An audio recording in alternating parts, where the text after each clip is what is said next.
they're coming.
A very, very good afternoon to each and everyone. Miss Claxton, good afternoon. It's beautiful, wonderful to see you and each and everyone logged on our education meeting for the month of August. And today we look forward to a very dynamic, interactive sessions.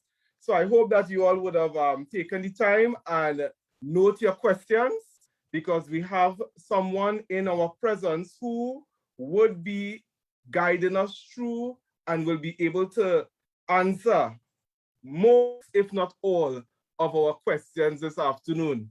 I trust that you all are doing well, that you all are keeping well, that you all are keeping safe. We all are in good health.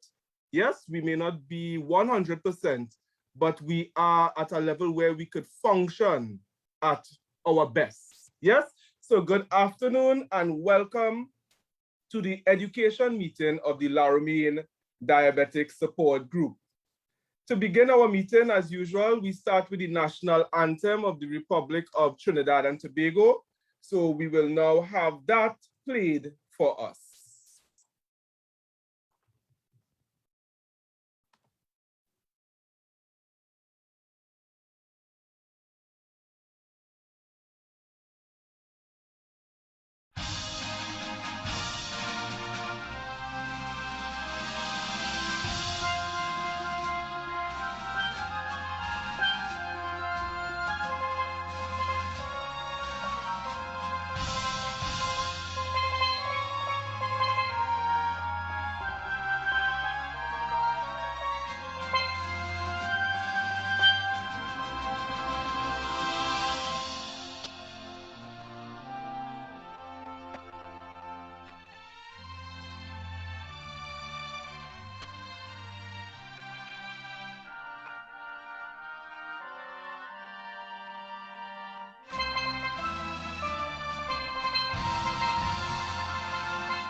And oh, how beautiful it was to see our scarlet ibis, our coprico hummingbird, our steel pan.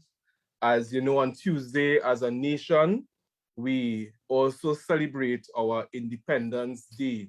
So, Trinidad and Tobago, yes? Ladies and gentlemen, at this point in time, I would like to ask Ms. Simone Lindsay, one of our members, to open us with a word of prayer. So let's bow our hearts in prayer. Yes, and good afternoon to the chairman, members of the executive, and everyone who's logged on this afternoon. Let us pray. Heavenly Father, we give you praise, we give you thanks, we give you glory. We are thankful, O God, because you have kept us in the land of the living. We are thankful, O God, because you have provided meal for us. You have provided shelter and a sense of security. And for these, we are grateful. Father, O God, we ask that you would continue to look up over each and every one of us today, Lord. Father, O God, that you would guide today's sessions. We ask for your blessings through your Son, Jesus Christ, I pray with thanksgiving. Amen. Amen. Thank you very much, Simone Lindsay. Thank you very much for that beautiful prayer. Yes, and that has started us off on a very beautiful place. Yes. I would like to welcome each and everyone logged on Zoom and those viewing us and listening to us on Facebook. I would like to welcome you to our fourth Saturday education meeting of the Laramine Diabetic Support Group. You know, the Laramine Diabetic Support Group, our goal is to empower lives through education. A person could have any condition, any medical condition, and without the right information, it becomes a bit challenging for that person to effectively manage. Doctor could tell you to do this, doctor could tell you to do that. But if you don't first understand, then it will not be effective as we would want it to be. And the only way you could really understand your medical condition is to be educated. So this is why every fourth Saturday for the last 6 years, the executive team of the Laramine Diabetic Support Group and the board of directors host these meetings so that you, our membership, and Trinidad and Tobago now, because we are on the World Wide Web, can become educated and empowered. Yes? So welcome to our education meeting, and we look forward to your interaction.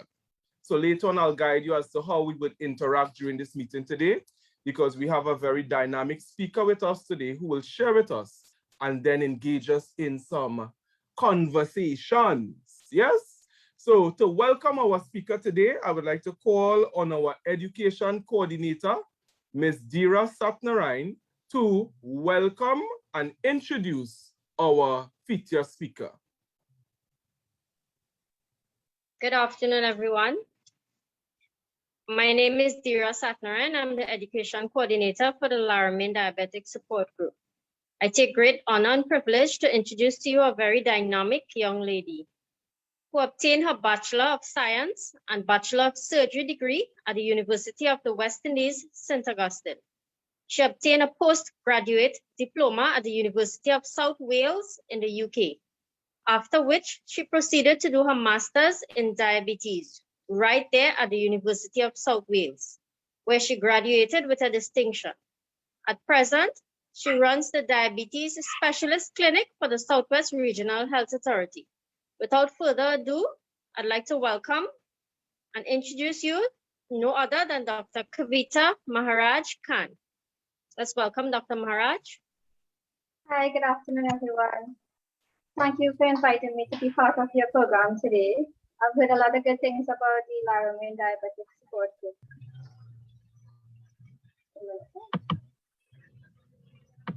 So today I've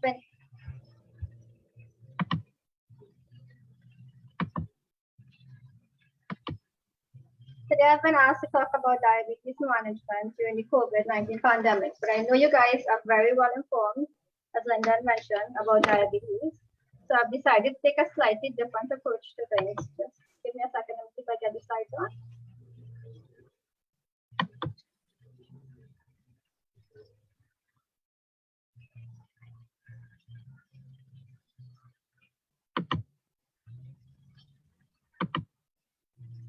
You guys seeing it properly?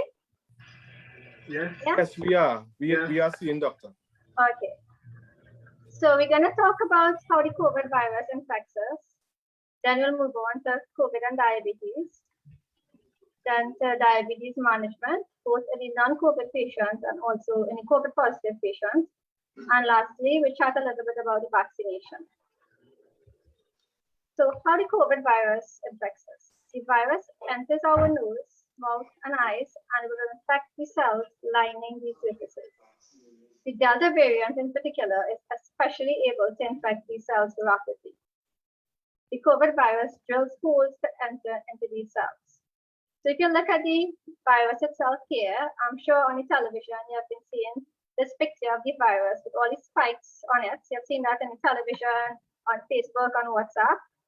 So these spikes play a special role in terms of the infection. So as I mentioned, it goes through the nose, mouth, eyes, and this part here is the upper airway or the upper respiratory tract. That is what becomes infected first. So the virus enters the cells and it makes 20 baby viruses which spread to infect and damage other cells. The more cells that are damaged, the more symptoms we are likely to have. But if we can contain the virus in the nose and throat, then we'll probably just have a few mild symptoms such as sore throat, runny nose, or infection, or fever, sorry. If, however, the virus is not controlled in the upper airway, then the virus passes down to the lungs, which is the lower respiratory tract, and it infects the lining in the cells of the lungs. Fluid then enters these cells, causing a decrease in oxygen exchange, and hence we get shortness of breath, because if oxygen can't go across, we have problems breathing. If the oxygen level in your blood drops, then you will need to be hospitalized or even put on a ventilator. So I'm sure most of you may know people who have COVID and they have something called a pulse oximeter they have at home, where they monitor the oxygen levels.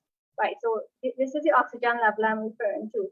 If you notice the oxygen levels on the pulse oximeter dropping, then that's a sign where you need to call the ambulance and you may need to be hospitalized or even put on a ventilator.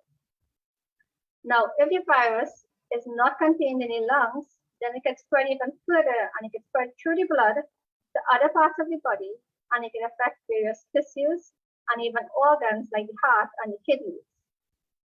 So we're seeing how simple the virus starts off at the nose and mouth, and it can eventually end up all over the body, affecting the different organs. That's why the COVID infection is very serious, because it can affect every organ in the body. Now we go to COVID and diabetes. Now, the aim of this is to try to address some questions that I'm sure a lot of you probably have in the back of your mind, a lot of things you're probably thinking, the most important of which being, so if I'm a diabetic, am I more likely to get COVID than somebody who's not diabetic? So, as I said, are people with diabetes more likely to get COVID than people who don't have diabetes? So there's not enough data to show whether people with diabetes are more likely to get COVID than the general population.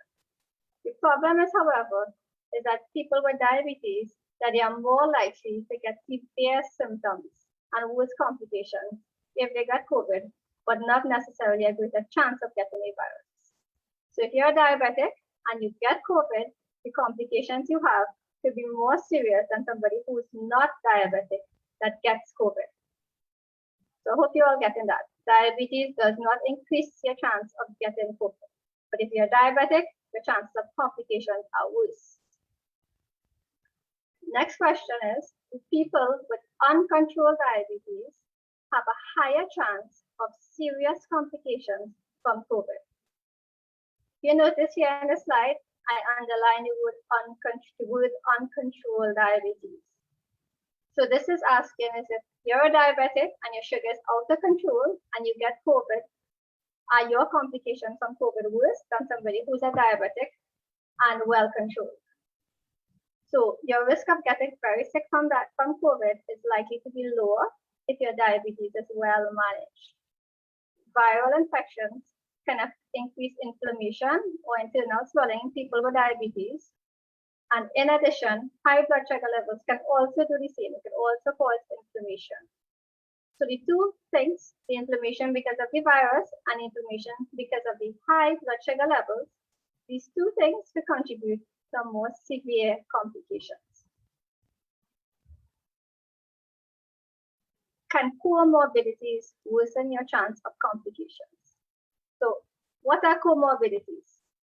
Comorbidity is just a fancy word of saying that you have other illnesses together with diabetes. So you may have high blood pressure, you may have heart disease, you may have kidney disease. So having heart disease or any complications in addition to diabetes could worsen the chance of getting seriously ill from COVID, like other viral infections, because having more than one condition makes it harder for your body to fight off the infection. It's also important to note that older people are at higher risk of complications if they get the virus. And lastly, some people wonder if the risks for people vary depending on whether you're type 1 as compared to if you're type 2 diabetic. Now, it's important to remember that people with either type of diabetes, whether you're type 1 or type 2, you could vary in age. So now we're seeing more younger people presenting with type 2 diabetes, and we may see some older people presenting with type 1 diabetes. They can even vary in terms of the complications they have developed and how well they have been able to manage their diabetes. So it doesn't matter if you're type 1 or type 2, all these things can vary. People who already have diabetes-related health problems are likely to have worse outcomes if they contract COVID. So somebody who's diabetic, who has, say, retinopathy, which is bleeding in the eyes, the blood vessels in the eyes, or they may have peripheral neuropathy, which is the numbness you get at the bottom of your feet, or even kidney problems. If these patients get COVID, the outcomes are worse than if somebody don't have these things. Than if a normal diabetic who's well controlled, they would have less complications in terms of COVID. So now we get to the meat of the matter. We're talking about diabetes management, both in a non-COVID patients and also in a COVID positive patient. So for a non-COVID patient, just like all of you all, we do the basics. We do regular home blood glucose monitoring, and that includes fasting blood sugar and a 2-hour after meal sugar. Fasting sugar, when I say fasting, I mean the first blood sugar readings in the morning before you eat or drink anything. We expect that reading to be between 90 to about 120. Now, I also recommend that we do 2-hour after meal readings. Now, I don't expect you to go sticking your finger all day long and checking your sugar after every meal. It's a little bit difficult, and I know I wouldn't want to do that for myself. So, choose one meal for the day. Whether it be breakfast, lunch, or dinner, choose one meal, but try to vary it. So, if today you do after breakfast, maybe tomorrow you do after lunch, and then after dinner the following day, just to see how your sugar is reading 2 hours after meal. We try for it to be no less than 140 or less than 160 or so. Now, if you do your readings 2 hours after meal, it's important to note what you had to eat for that meal. So get a copybook. It doesn't have to be any expensive notebook or anything. A cheap copybook. Write down all these things. Write down your reading. Write down what you had to eat. The reason why I'm telling you this is that if you write down your meal and you write down your sugar readings, you will realize there might be a relationship with the meal and your reading. So if you had fried aloo and roti and you see your sugar is 300 and something, then obviously the meal has something to do with it. That is what causing the spike in sugar. So it helps you and it helps to guide you on what to eat, what not to eat, what types of food sends up the sugar, so you can make healthy food choices. Now, when you do your home readings, it helps you to make adjustments. You don't have to go to the doctor every day or every other day to figure out how to manage your sugar. It's something that you could do at home. And that's what the diabetic support group teaches you, how to manage your diabetes at home. Of course, if you have a serious problem, you visit the healthcare doctor, right? So if you get up in the morning and your blood sugar levels are high, it means that your nighttime dose of medication may need to be adjusted. So if for 4 or 5 mornings you check it and your sugar levels are high, then you know you may need to increase the insulin, or you need to increase your metformin or whatever medication you're taking at night, because it's not sufficient to take you through the night. On the other hand, if your sugar levels are dropping during the night or early in the morning, then you know that you need to decrease the medication because it's causing the levels to drop too low. Another reason why the sugar may drop low too is that I've noticed in a lot of the older people, especially, they eat dinner early. So they're eating dinner by 5 o'clock or 6 o'clock for the latest. But then some of them go to bed late, they go to bed 9, 10, or even after that. And they have nothing to eat from dinner time to bedtime.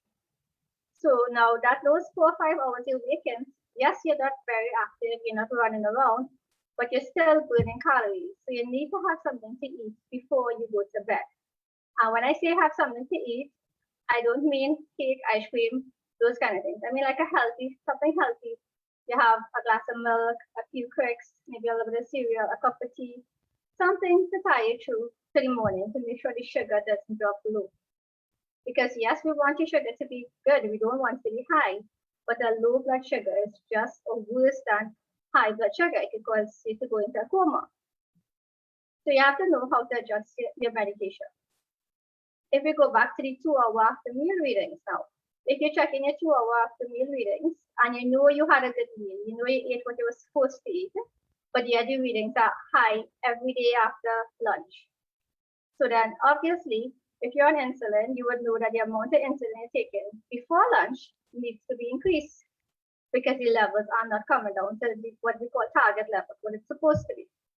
So doing your readings helps you a lot to know how to manage your medication, how to adjust your medication on your own, and trying to help your A1C to be better than what it is.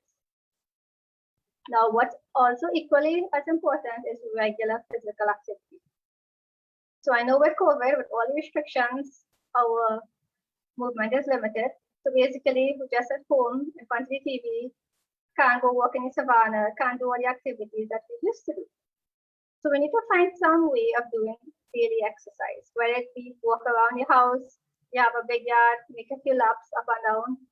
If you have an upstairs house, you go up and down the stairs, or even you do some exercise videos. You have all these walk at home videos, YouTube videos, something simple. It doesn't have to be anything fancy, anything over strenuous, whatever you can manage with, whatever you are comfortable with. It all depends on the individual.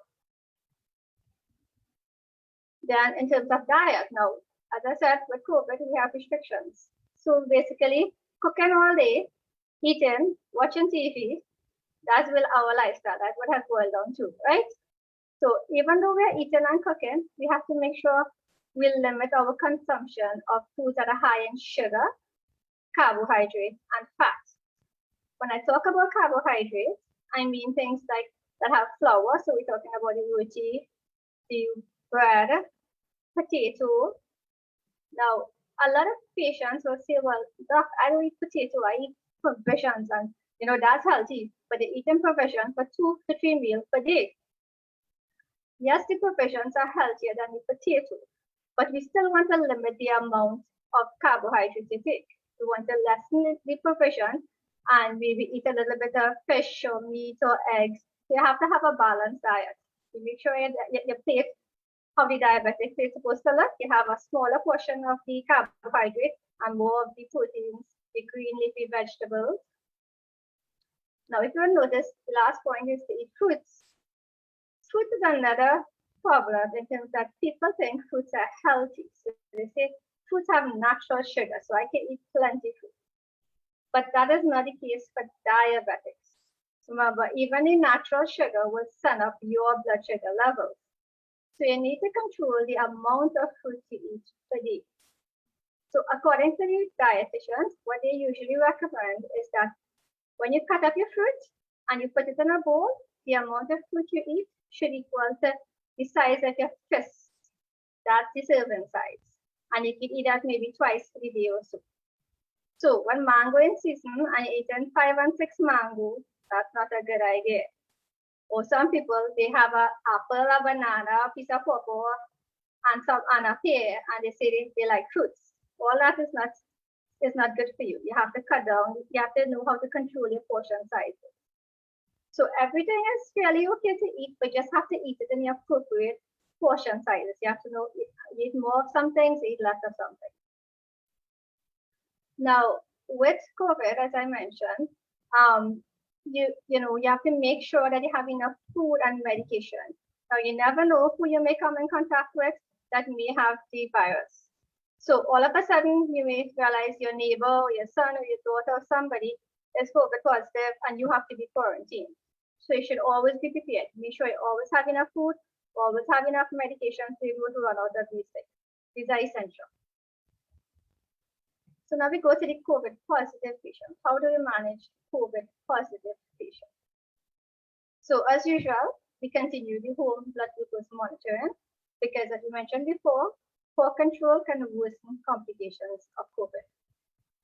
If you have any flu-like symptoms like fever, cough, difficulty breathing, and you're coughing up phlegm or having a productive cough, then this may indicate that you have an infection and you should seek medical treatment.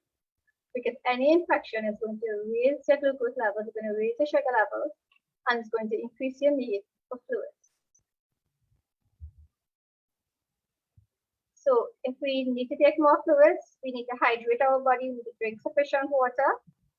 You also may need to adjust or increase your diabetes medication to compensate for the increase in blood glucose level. So that's on one extreme. You have an infection, blood sugar rises, you need to increase your medication to compensate. On the other hand, now, if you have the virus, a lot of people's appetite may be decreased. So if your appetite is decreased, you're not eating as you would have eaten, normally have an appetite, then your sugar level may tend to drop if you continue using the same dose of, say, insulin or metformin or whatever medication you're on. So then you may need to decrease your doses of medications. It all depends on your intake. If your sugar level goes up, you increase. If you're not eating as well, sugar level tends to drop, try to decrease your medication to compensate. Now, with the virus, you also tend to have cough. That's one of the more common symptoms. So you have to be careful when you're buying all these over-the-counter medications that they are sugar-free.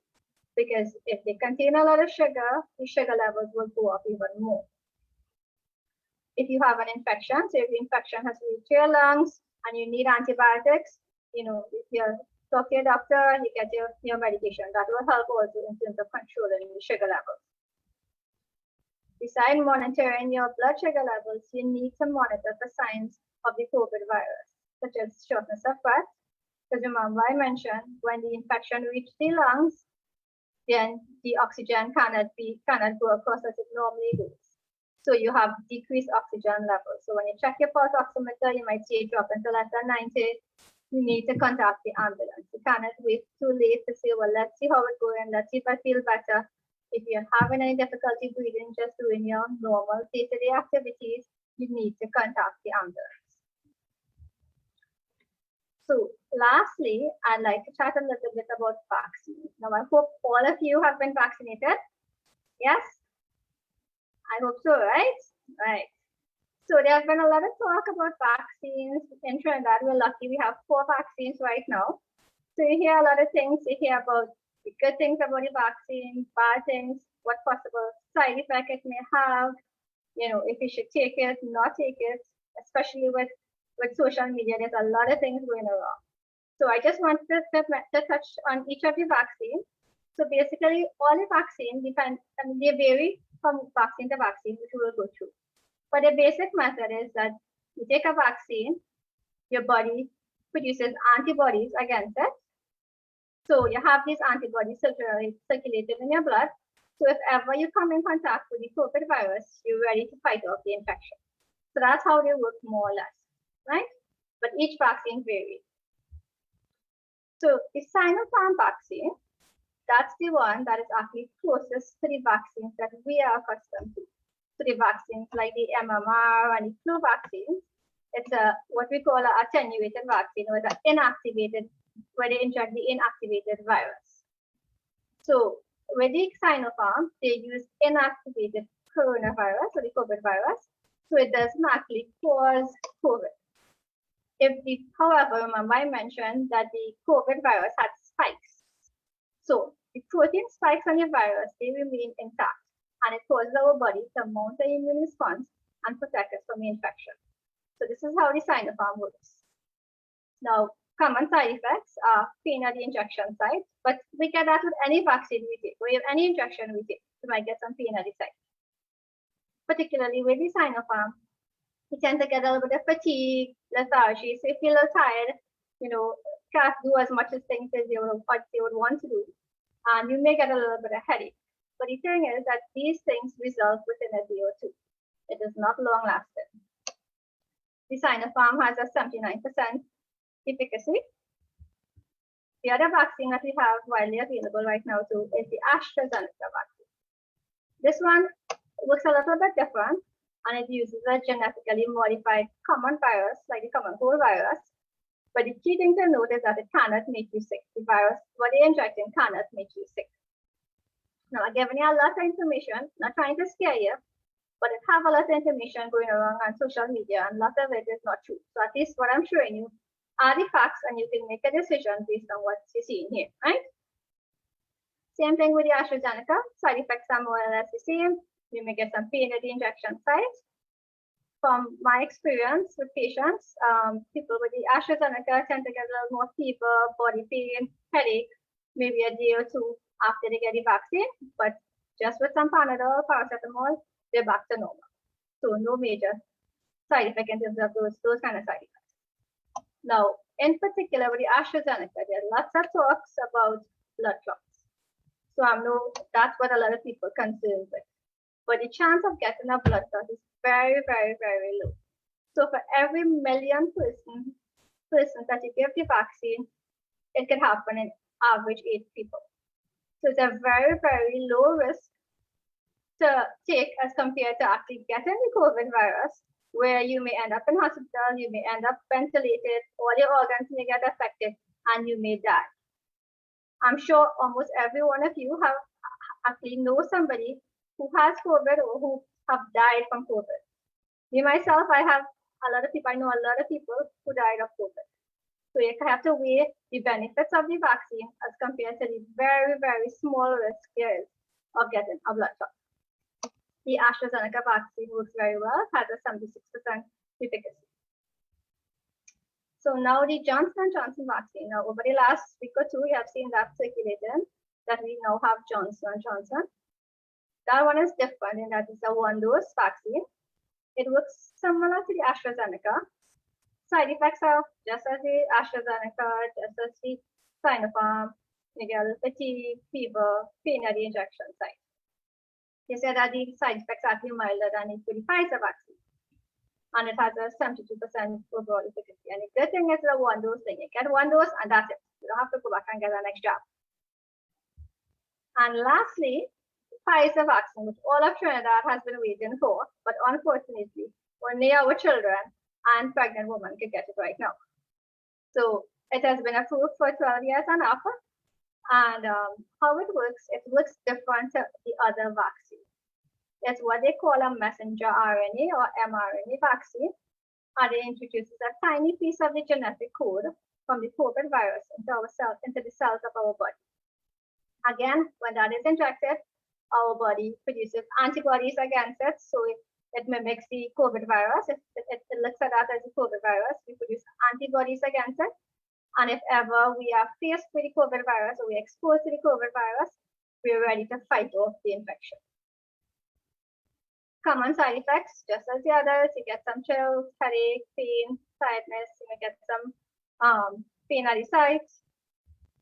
Now, one of the rare side effects, which some of you may hear about, especially those who have children or grandchildren who are thinking about getting the vaccine, is that there's a very small chance that it could cause myocarditis, which is inflammation of the heart muscle, or pericarditis, which is inflammation of the outer lining of the heart.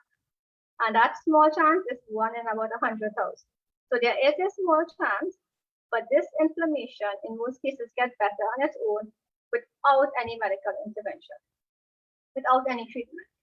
And the thing with myocarditis is that it could happen whether they get the COVID vaccine or even without. So the chances of it happening without the COVID vaccine is just about the same as if you got the vaccine. So it doesn't really increase your risk that great amount. So, I mean, it's something worth thinking about, especially for our children. It has a 90% efficacy. So for those who have school children, you should think about giving them. I gave my son it last Tuesday. He had no problems. He's 13 years old. No problems at all. The Tuesday night, he had a little pain to the sides, Just give him 2 Panadol, that's it. No other problem. And none of the children who I know who took the vaccine have no problems with the vaccine. So you have to think about, that COVID isn't going anywhere, right? That it's been here for the past 2 years. There are 2 ways in terms of trying to fight this. It's either to get the virus and build up your immunity or to get the vaccine. So how long do you plan to live like this? How long do you plan to not go out, stay in your homes, can't line with your families, can't travel? The only way that I could see, and this is my opinion, is to get vaccinated. As many people as possible get vaccinated. Encourage your friends, your neighbors, your children, your grandchildren, whoever you're close to, encourage them to get vaccinated. So that's where we can try to go back to as normal as a life as possible. So I really, really urge you all to try to get vaccinated. There are lots of places, no shortage of vaccine, no shortage of places that give it. So that's about it. Any questions, any concerns? I know Linda will guide us here.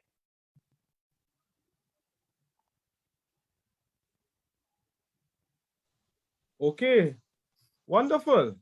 Very, very beautiful presentation, Dr. Khan. And let me be the first to say that I'm very happy to be able to share the same space with you. Yes? And to be able to have you on this beautiful platform where we could seek to educate and empower persons. So as persons get ready with their questions, I'm going to ask you all, you could raise your hand by going to the reaction icon and raise hand, or you could type your message. For those of us who are shy, you could type your question in the chat box and I will read it to Dr. Khan. So as you all find that and do that, Dr. Khan, I wanted to say a couple things. One, when the pandemic came, as a diabetic support group, even though our focus is on diabetes, we look at all other medical conditions as well.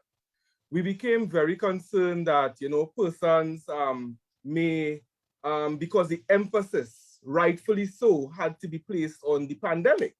So we were very concerned about persons who are diabetic. One, how they're managing, how they're going to cope, because we know that they had limited interactions at the healthcare facilities. Plenty were just getting prescriptions and so forth. And then the other thing, this was a personal concern of mine. After the COVID-19 pandemic subsides, would we have an outburst or increase in cases of diabetic, meaning persons who are not diabetic becoming diabetic? What are your thoughts on that?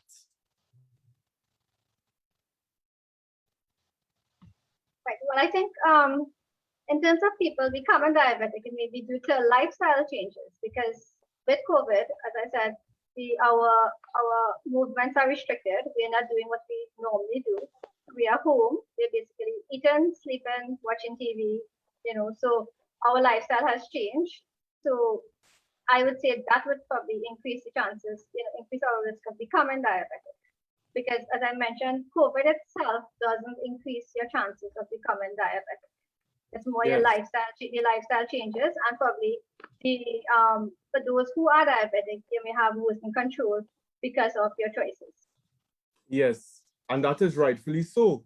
And so therefore, would you recommend that persons, because at the group, we have persons who are not diabetic. Actually, many of our members are not diabetic. They join because they want to get education and so forth, so that because we understand that if we do certain things, we make certain lifestyle changes, we can prevent the onset of diabetes and other non-communicable diseases. What are your thoughts on non-diabetics testing their blood sugar level? Right. So for a non-diabetic, I'd recommend, you don't have to check your sugar levels every day, but if you have a strong family history of diabetes, if you are obese or a little bit overweight, and you live a sedentary lifestyle, meaning you don't move around as much as you should do your blood sugar readings, a fasting, ever so often, or you can even consider doing an HbA1c to see what Yes. your overall control is. Yes, because a number of persons would have reached out to me and they would have said that I'm beginning to have blood sugar readings of 132 fasting. Yes, and I'm concerned about it, and I would have done exactly what you said. I said, go and do a HbA1c. Let's see how well the sugar would have been managed for the last 3 months. And then you could have a conversation with your doctor about it. And I think that's really important because even in the group, we have a body system where we call all our members every month. And the feedback is that many persons who are not diabetic, we would ask them, are you checking your blood sugar? And they would say, I'm not a diabetic, so I don't need tests. So I'm very happy to hear that you said it is a very good practice, in my words, paraphrasing, for persons to check their blood sugar levels at different times. Yeah? Yeah, I agree. You mentioned about type 1 and type 2 diabetics, and this is a beautiful discussion that I know plenty people will love to hear you talk about, because persons often think that the management of a type 1 diabetic is different to that of a type 2.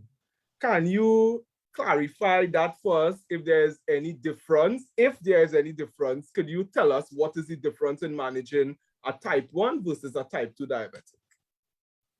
Okay, so traditionally, what people know as type 1 and type 2, type 1 is usually referred to insulin dependent, that's the term that has been used, meaning that type 1 diabetics usually respond to insulin, and type 2 diabetics, which are usually the older age group people, they respond more, we start them off with oral medications, so tablets. So that's the main difference that people are familiar with. But in terms of management, non-medical management, it's basically the same. It's in terms of your lifestyle, diet, exercise, and even some type 2 diabetics. Usually we start off with the oral medication, and if we are not getting the readings that we want, we're not achieving the HbA1c that we want, then we start them on insulin. So there's not really any particular say, okay, well, the type 1 use insulin and type 2 doesn't use insulin. The management generally is about the same. But yes, with type 1, the initial management for type 1 diabetics is insulin. Well, that's why it's referred to insulin-dependent diabetes. Yes. So a type 1 diabetic will be started on insulin, Yeah. whereas a type 2 diabetic could eventually end up on insulin. Yeah. Yes? Dr. Khan, as a diabetes educator, for the last 8 years, I have heard many people say to me, I will use Saijan. I will use moringa, the fruit of the Saijan, or vice versa. I will cut up some okra and put it in water overnight, and I will drink it the next day. And I don't need to take metformin. I don't need to take diamicron. I don't need to take the insulin. Now, mind you, when the client come in front of me, they are actually presenting with a blood sugar of 3 something. Yeah, but they are saying that these alternative medication work. Tell us your thoughts on this, please. Well, Linda, you forgot to mention the Corelli, that the beta Corelli that sends down the sugar. So yes, I don't tell patients don't use it, because you could tell them what you want and they will still go home and do what they choose to. I always advise the patients that you continue using all your medication, regardless of, if you want to use your Saijan and your Corelli, because those things not going to really cause any harm, but it doesn't send down your blood sugar up. That you need to maintain your doses of what is beyond metformin, diamicron, insulin. You need to do your home readings, you need to monitor your sugar, and don't just rely on these herbal remedies. Yes. So, but the most you can do is try to educate everyone and try to show them how it works, because we have no proof. I'm not saying that these things don't have any benefits. They could have some benefit. You hear about people talk about cinnamon, other remedies. It may have some benefit that we just not aware of, or we don't have the full facts on yet, but they're not sufficient to replace the medication. So don't let it replace your medication. If you want to use it as a side thing, okay, that's your prerogative. But don't leave out your medication. Definitely. And you know, as you said that, I'm glad that you said that, because I had an encounter with a client who would have said that, you know, they said to use the Saijan, right? So boil the Saijan and drink it. So I decided I would use the bark of the tree, and the client cut the bark, boil it, drank it, and their blood sugar level went below 20. They ended up in accident and emergency. And, you know, it's really important that persons understand that the medications that are provided for them have been tested. You understand? It has been proven to work, just like the vaccines, in a certain way. But these alternative medications, we are not too sure how they will work, what effect they will have, on who they will have the effect, and so forth. So I'm very glad that you said that. It is their choice. Yes. However, no matter what they do, they need to continue taking their medication. Yes. So during the pandemic, persons are now at home. Many persons are feeling alone. Many persons feel, you know, stressed because they can't get to go out. They can't exercise. Persons rather exercise around going to these places, these savannas and so forth. And these things are limited now, especially our elderly population. You mentioned a couple things that persons can do at home. Do you want to elaborate a little bit more on that and on the need for exercise in managing diabetes? Okay, Leonard, can you repeat that? I just lost connectivity for a few seconds. Sure. So you would have mentioned about exercise, and many of our membership population and persons listening, you know, they can't go out because of their age. You know, they feel it's better for them to stay home. Even children would say, Mom, Dad, stay home. In your presentation, you would have shared a little bit about the need to exercise. Do you want to elaborate on that a little more? Sure. So in terms of exercising, as you mentioned, you're not free anymore to maybe go to the parks, go to the savannah, or even walk in the road because you don't want to come in contact with anybody who may or may not be COVID positive. So you try to find things that you could do at home. Simple things. If you have a big yard, walk up and down the yard, you make a certain amount of laps. So if today you do 5, tomorrow try to do 6. So over a few weeks, you try to gradually increase. You do what is comfortable for you. Same way if you have an upstairs house, maybe you can walk up and down the stairs.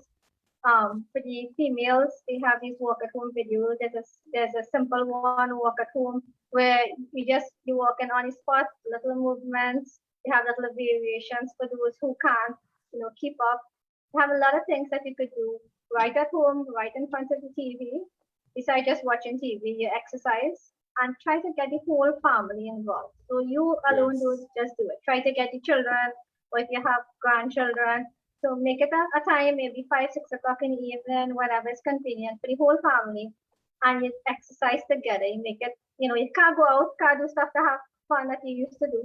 So make that at least a fun time. Or even go out in the yard and play cricket, play football, play catch, do something, you know, to keep yourself occupied, to encourage others to exercise and to increase your physical activity.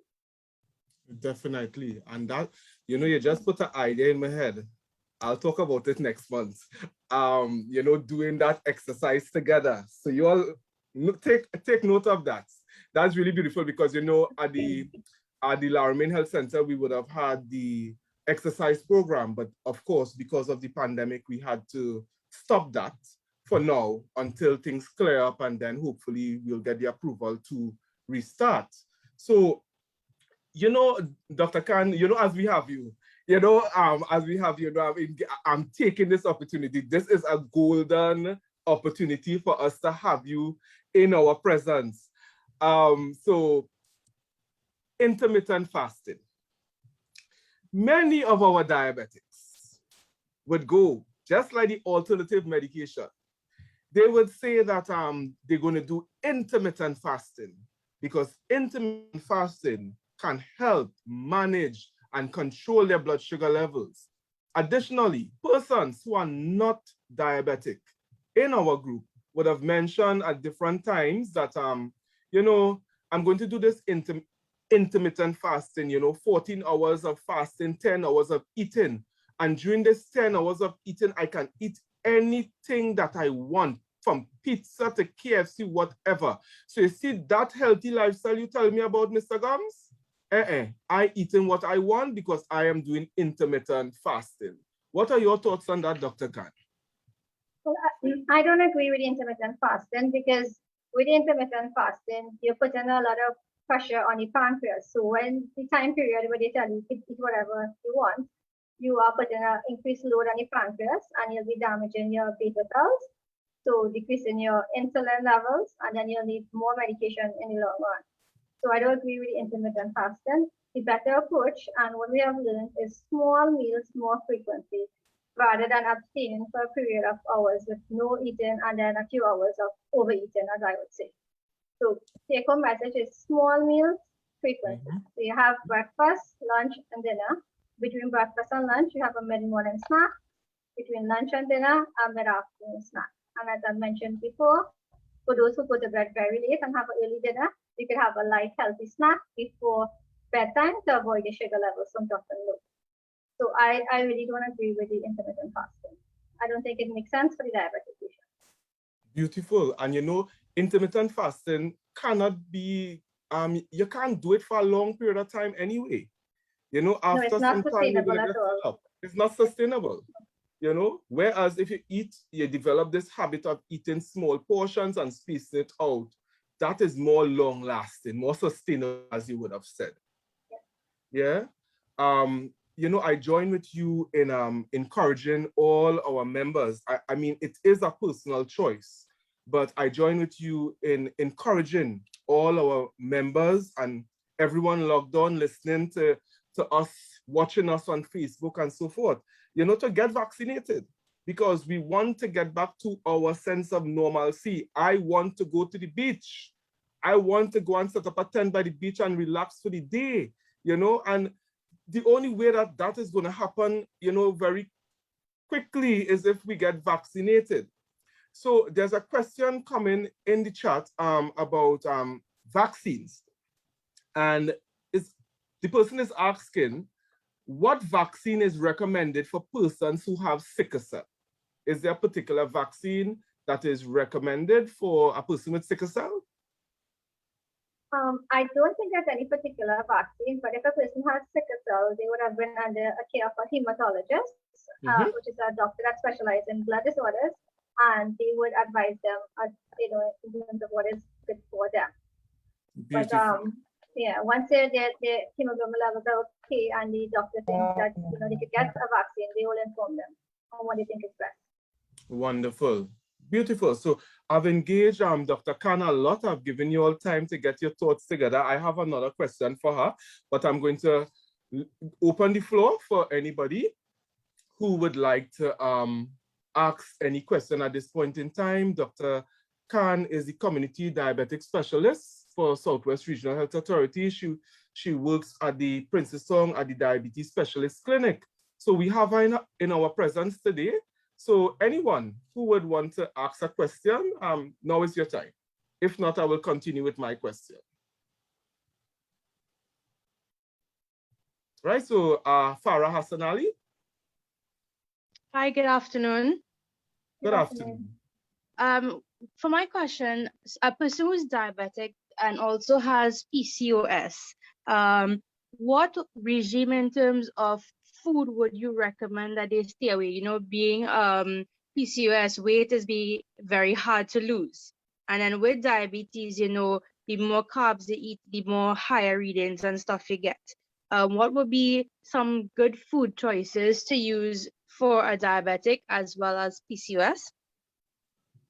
So for a person who is diabetic and has PCOS, the diet will be more or less the same as a diabetic patient, because you want to lower your carbohydrate intake. So basically, smaller portion of carbohydrate, more protein. So you have your meat, your egg, your fish. Try to have a salad with each meal, and try to have some vegetables. So you're trying not to starve yourself basically. You're having different portions, but the portion of carbohydrate should be smallest as compared to the salad, the protein, the vegetables. And of course, you have to make sure you hydrate and have lots of water. But the key to this too is that if you have both things, metformin is a drug of choice for a person with both diabetes and polycystic ovarian syndrome. The metformin actually helps in terms of it decreases the size of the cells and decreases the amount of cysts. So if you're on any other treatment, like you're on diamide or insulin, I'm not saying no, you shouldn't be on these things, but metformin should be an important part of your treatment schedule. Of course, that is if you're not allergic to the metformin or you don't have any serious adverse effects to the metformin. Okay. All right. Thank you, Farah, for the question. Thank you, Dr. Khan, for the response. Anybody else? Yes, good evening. Good evening, Grace. I am Gracie Vincent. I would like to know, as a diabetic, which one of the vaccine is suitable for me? Now, I'm a bit covered. And I have my twin sister, which is diabetes, a swollen heart, water in the lungs, and blood pressure. So she would like to know if it is possible that she could take any one and which one. Okay, Gracie, good question. And I know a lot of our patients are concerned about which one is safe. I'd say, well, what I have available to you in Trinidad here will be the Sinopharm, Johnson & Johnson, or the AstraZeneca. All of them are equally as safe, and all of them are safe for you in terms of you being a diabetic or in terms of your sister having these other complications. They're all safe. In terms of immediate side effect, from my personal experience, and with regards to the Sinopharm, this is the AstraZeneca. I don't have too much experience with the Johnson & Johnson in terms of patient feedback here in Trinidad yet. The Sinopharm tend to have less immediate side effects in terms of with the Sinopharm, we tend to get a little bit of tiredness, maybe a little bit of fever. With the AstraZeneca, more patients complain of fever, headache, body pain. But all these symptoms I'm mentioning just happens within a day or 2 days, and then everything clears up. So either one, Sinopharm or AstraZeneca, both of them are safe. But if you take the AstraZeneca, expect a little more immediate side effects in terms of the fever and body pain. But both of them are safe. Thanks for reminding me that, Dr. Khan. I had AstraZeneca. Yes, that was something to remember. That was something to remember. But I'm here. How many months later? Thank you very much, Gracie, for that question. Thanks, Doc, for the answer. Anybody else? Any more questions? I'd like to ask the next question, please. Sure, go ahead. You know, my son is mental, right? And he went to the hospital for a couple of days. So he got his injection, his normal injection, to suit his complaint as a mental.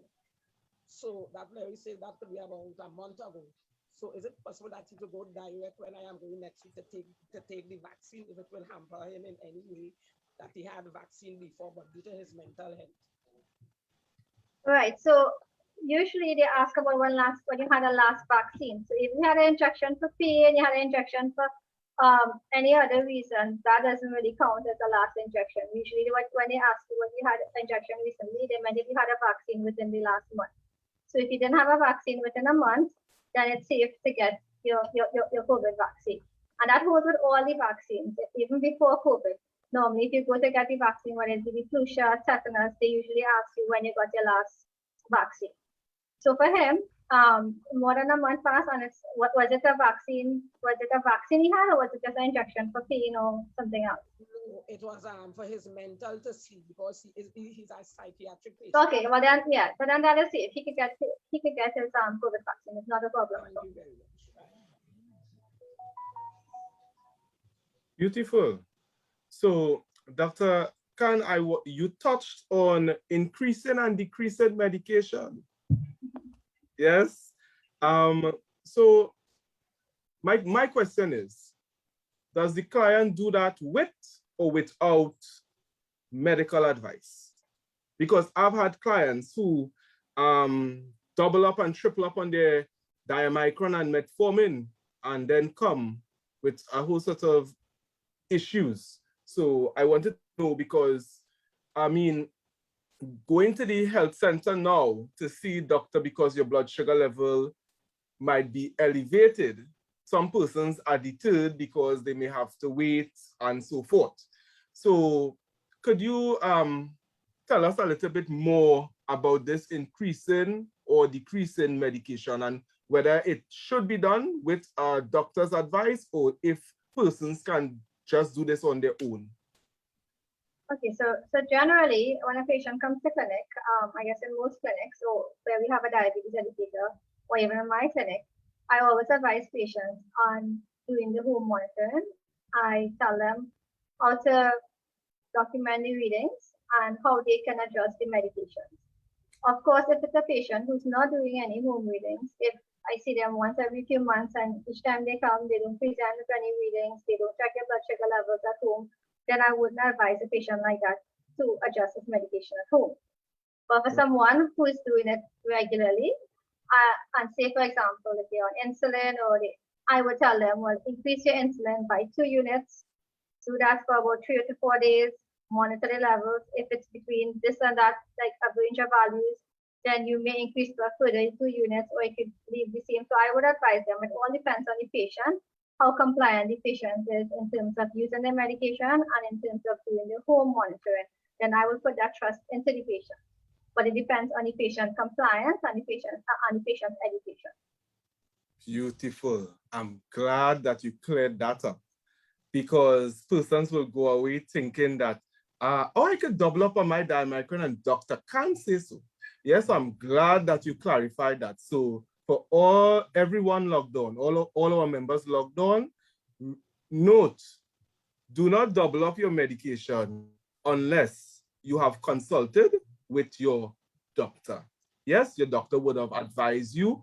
And then many persons, you're in clinic over a period of time. So you would have had the conversation with doctor from at some point in time. Yeah. So not because your sugar is 300, don't just triple up on the insulin. You know, you're taking 30 units and you start to take 90 units to get it done quickly. No, don't do that, please. Yes, thank you. So thank you, Dr. Khan. Dr. Khan, I just feel as if I could keep you engaged in, in this discussion. It's going so beautiful, but I know that you have taken time from your very, very, very busy schedule to be with us. So I would rest with questions at this point in time. And from me, say thank you, and then we will have the official vote of thanks by our officer of the executive committee. But Dr. Khan, beautiful, beautiful, beautiful presentation, beautiful discussion, wonderful conversation this afternoon. Thank you, Dr. Khan. Thank you, London. You're welcome. So ladies and gentlemen, we move on with our meeting. We now have our birthday celebrations for the month of August, which will be done by our hospitality coordinator, Miss Nika Kojo. Good afternoon, everyone. Mr. Gomes, thank you. Afternoon to Mr. Nizam, our secretary, our members, our officials. Our special evening to Dr. Khan and even to our members as well. Our birthday celebration for this month of August, we have 9 persons. Narisa Bash, Susan Bishop, Anthony Mitchell, Africa Pereira, Marsha Pierre, Mikey Rampasad, Sarah Rupnarai, Linda Canterbury Phillip, and our one and only Mr. Lennox Williams, our officer.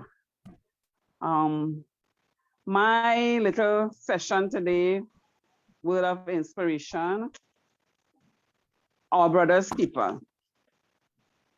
I thank God for each and everyone who is a part of the Laramie Diabetic Support Group, for we have become a family, and this group brought us together, making us our brother's keeper. In so doing, we ought to help each other in whatever way we can, in thoughts, words, and deeds. Not to wait for someone to ask for help, but to help when we see another needs help. Doing it from our heart, for the hand that help others will always be filled with blessings. The best thing in life are the people we love, the places we've been, and the memories we have made. Please remember what Dr. Khan said concerning our health, the things that we ought to do, such as monitoring our pressure, our blood pressure, our sugar, document our readings, stick to our diet plan, exercise, develop a positive attitude, by simplifying your lifestyle, you will be stress-free. So this is my little saying, and I will now hand back to Mr. Gums, who will give us our little birthday.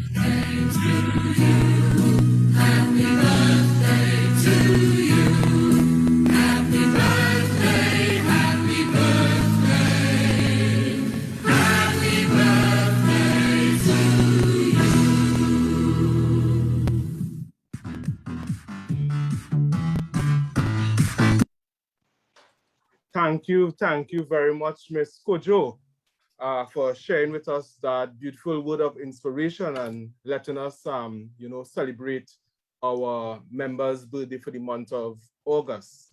Yes, I understand that September has some equally beautiful persons. I look forward to those persons' birthday in the upcoming months. So happy birthday to each and everyone who would have celebrated and who would be celebrating in the next couple of days. At this point in time, I'd like to call on our secretary to do the announcements for this month. Pleasant good afternoon, everyone. The announcements goes as follows. All meetings remain on Zoom for now.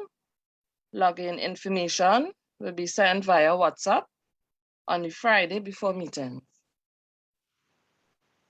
Persons interested in joining the group as financial or registered members can contact me at 348-6828.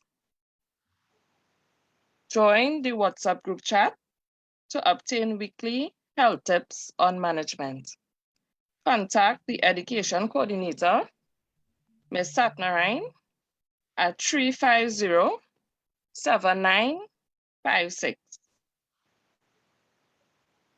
Our UTAM meetings are held virtually on the third Saturday of each month at 3 p.m. To obtain the Zoom link and get your children and grandchildren or friends involved, please message or call Mr. Gums at 757-9116 or UTAM coordinator, Ms. Steeling, at 299-2960. Do you need guidance to manage your health better? Individual counseling is available. You can send a request to diabeteswellness5@gmail.com. The Larmin Diabetic Support Group invites all to our movie evening every second Saturday at 5 p.m. Link will be provided. Join us every first Saturday at 10 a.m. of each month for Meet and Blog. Join our Facebook page and YouTube channel by searching for Larmin Diabetic Support Group and subscribe it. Thank you, everyone. Have a good evening. Thank you very much, Ms. Kinika Belgrove, our beautiful secretary. Thank you very much for sharing the announcement. And I want to reinforce to each and everyone to join up on our Facebook group page and our YouTube channel. You know, after we have the meeting here, we normally take the video and we put it across on the YouTube for persons who don't have Facebook. So we are ensuring that the information would reach each and every one, yeah, because some persons don't have a Facebook account. So we have opened a Zoom YouTube channel. So you all can just go to YouTube, it's just a web page, and you just put in Laramie Diabetic Support Group and you're going to get all the videos of our education meetings. So thank you very much, Kanika, for sharing that with us. At this point in time, I would like to call on Ms. Janelle Mitchell, Officer of the Executive Committee, to give the vote of thanks.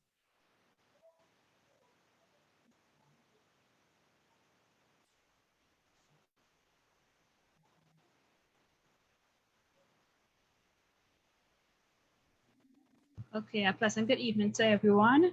Sorry for the delay. I lost the link on the meeting. I want to say a pleasant thank you, a pleasant good day, and a pleasant thank you to everyone attending, to Dr. Kavita Maharaj-Khan for your wonderful speech on diabetes. My mind going blank. I get nervous.